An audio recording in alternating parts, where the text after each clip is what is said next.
E agora, Edson, a gente abre espaço para um assunto que acho que machuca particularmente as mulheres. Os casos de importunação sexual no Brasil têm apresentado números alarmantes e um crescimento notável nos últimos anos, tornando-se uma preocupação crescente da segurança pública. Trata-se de um crime que faz uma vítima a cada 14 minutos no país, conforme dados agora de 2026. Dados atualizados. Exatamente. A gente vai debater esse assunto, inclusive saber a diferença de importunação para assédio sexual, que agora está envolvendo o ministro aí do STJ, algumas denúncias. Estamos recebendo aqui no estúdio a advogada Amábile Borges. Bom dia, Amábile, bem-vinda. Bom dia, Patrícia. Bom dia, Edson. Bom dia a todos. Os casos, Amábile, de importunação, eles sempre aconteceram, né? As mulheres sabem muito bem do que a gente está falando. Houve um caso recente em Cornélio Procópio, para a gente ilustrar essa entrevista, de que um homem passa na calçada, uma moça de costas para ele, a gente já está vendo as imagens aí, e ele passa a mão nela e sai tranquilamente. Depois ela faz a denúncia. Isso sempre aconteceu, mas será que a diferença agora é que o número de denúncias está aumentando no país?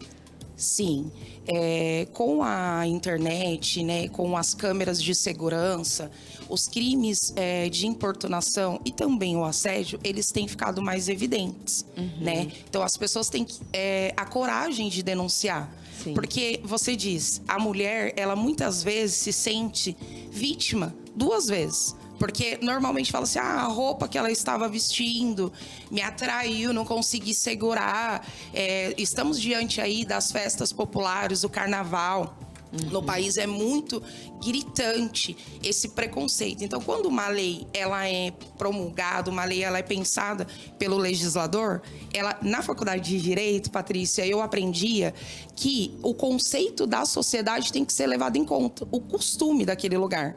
E às vezes aqui no Brasil é costume relativizar ou culpar a vítima por aquele incidente. O que essa moça fez para merecer essa importunação sexual que você colocou na tela? Inclusive, ele fala no depoimento, ele confessa e fala que, entre aspas, ela deu moral para ele, até porque ela não deu, estava de costas, mas isso não justifica. Não justifica, até porque a gente viu recentemente no Big Brother. Lembra do Big Brother, o menino desistente?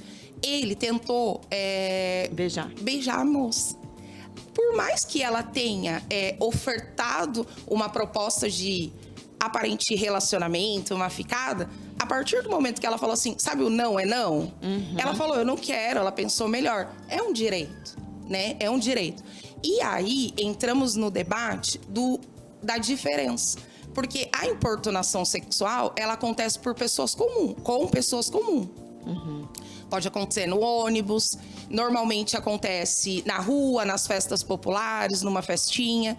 O assédio, ela precisa mudar de cenário.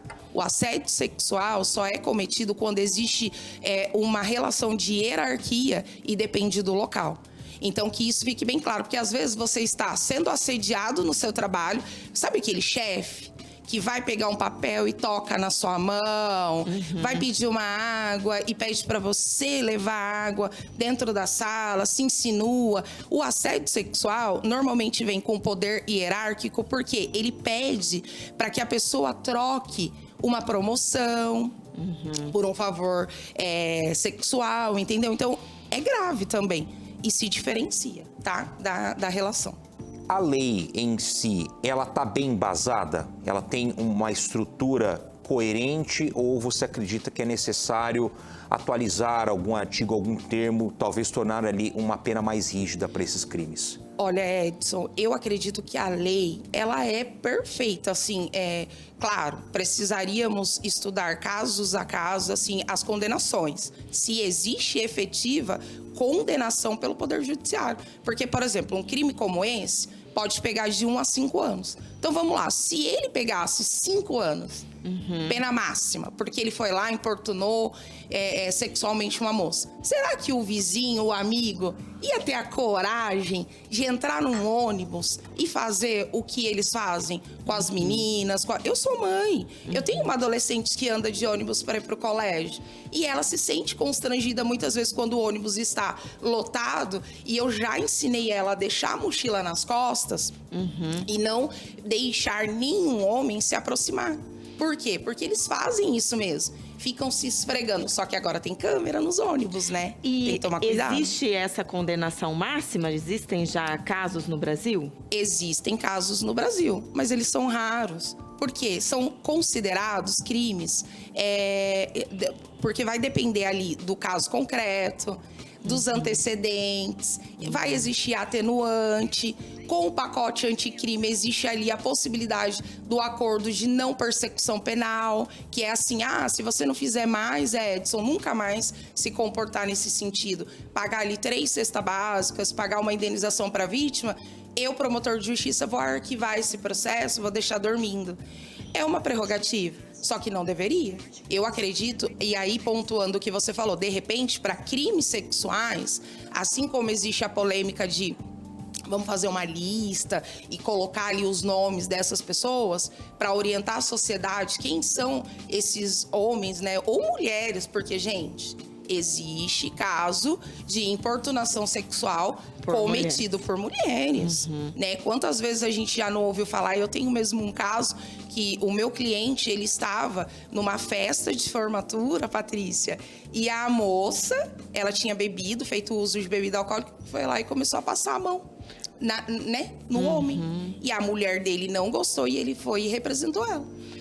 Assim como assédio de chefe, mulher, para estagiários, para funcionários. Então, não é uma prerrogativa ou um crime cometido só por homens. É que a cultura faz com que a evidência fique maior para homens, né? Já tem aquela prerrogativa de homem ser safado, sem vergonha, mas não, existem mulheres também que cometem esse delito. E deveria ser mais punido nesse sentido. Então, o próprio judiciário, em alguns momentos, ele acaba atuando como um obstáculo. Eu não gostaria de falar isso, como advogada, que o judiciário seria um obstáculo. Porque eu, como advogada criminal, maravilhoso se eu conseguir reduzir a pena. Não atuo muito em casos de defesa de agressores sexuais, eu seleciono muito, tenho esse princípio ético dentro do meu coração desde a faculdade, que alguns casos eu não pego. Entretanto, o judiciário ele se torna facilitador, e aí, no Brasil, é uma crítica aqui minha. Eu faço um apontamento. Vocês estão fazendo um papel maravilhoso, que programa maravilhoso. Eu assisto vocês todos os dias, eu acho. Cada tema que vocês colocam aqui, Londrina só tem a ganhar. Que bom. Pega esse tema, faça fóruns, coloque o judiciário de frente com a população que sofre por ausência de condenações. Trate a sociedade com respeito nesse sentido. Pegue o legislador, ouça a sociedade. E aí você vai ter, Edson, uma efetiva, um cumprimento efetivo melhor. Porque aí você vai pegar os casos graves, você vai colocar 5 ou a condenação máxima com os agravantes, mas você vai educar aquele jovem. Sabe, gente, a criança, quando tá na piscina, sabe seu filho pequeno? E ele vai lá e passa a mão na amiguinha? Já aconteceu. Você tem que educar. Eu queria falar também do caso de assédio aí que está sendo bem repercutido no Brasil, que envolve um ministro do STJ. Existem denúncias, né? Ainda está no âmbito das denúncias, mas por se tratar de uma grande autoridade brasileira, o judiciário, ele também acaba se constrangendo de ter que julgar um caso como esse. Qual a sua avaliação sobre esse caso? Eu acho que a minha avaliação nesse caso é o seguinte, tá? É claro que existem as prerrogativas de um ministro. Ele não é julgado como o tiozinho lá que mexe na minha... o cidadão que tá dentro do ônibus. Entretanto, eu parabenizo a família, que com muita coragem ouviu uma jovem de 18 anos relatar as agressões ali, os crimes cometidos por um ministro do STJ, e teve a coragem de chegar na delegacia e falar assim: não me interessa quem ele é. Mexeu com a minha filha, eu quero que vocês tomem as medidas cabíveis e que ele seja punido. E aí abriu uma outra discussão que eu falei para vocês no começo. A importunação é diferente do assédio. Então nós vamos ver nesse caso, e eu quero acompanhar de perto a repercussão e as condenações futuras que eu acredito que virão, porque ela tem provas contundentes, mas como advogado tem que respeitar a ampla defesa, o contraditório do ministro. Só que ele sendo ministro, quando ele entrou no mar e ele abraçou lá a filha do amigo, ele não só importunou ela, meio que ele assediou, porque ele tinha uma posição hierárquica para com todos. Ele pode não ser nosso chefe. Vamos supor que ele entre aqui para dar uma entrevista para você e te assedie ali no seu camarim. Ele é um ministro, uma autoridade. Você, de repente, vai se retrair só pelo fato dele ser uma autoridade. Então, eu acredito que trazendo na mídia, cobrando justiça, cobrando uma decisão pública, apesar de ser sigiloso, né? Mas cobrando um resultado, ele vai servir de exemplo. Porque essas figuras, Big Brother, ministros, né? Ou os casos mostrados na televisão, servem para quê? Coibir pessoas de cometer esse tipo de crime. Que é um absurdo, né, gente? E só para encerrar, que o nosso tempo já acabou, Amábile. Qual que é a pena no caso do assédio? Que você falou que importunação até 5 anos e no caso do assédio... O assédio eu vou verificar aqui, porque é também de 1 a 5 anos de reclusão na importunação. O assédio aumenta, tá? De 1 a 6. Só que ele tem os contextos típicos e as provas diferenciadas. É um debate que dá muito pano para manga, né, Edson? Queria agradecer você, Amábile, mais uma vez por nos atender aqui. A gente convidou também a delegada da mulher, a juíza da Vara Maria da Penha, mas infelizmente a gente não conseguiu trazê-las. Mas fica o convite público aqui para um novo debate e obrigada pela presença. Eu que agradeço e muito obrigada. Bom dia. E que entrevistas como essa possam encorajar, né, as mulheres que sofreram esses crimes de importunação sexual, que possa procurar a delegacia e fazer a denúncia.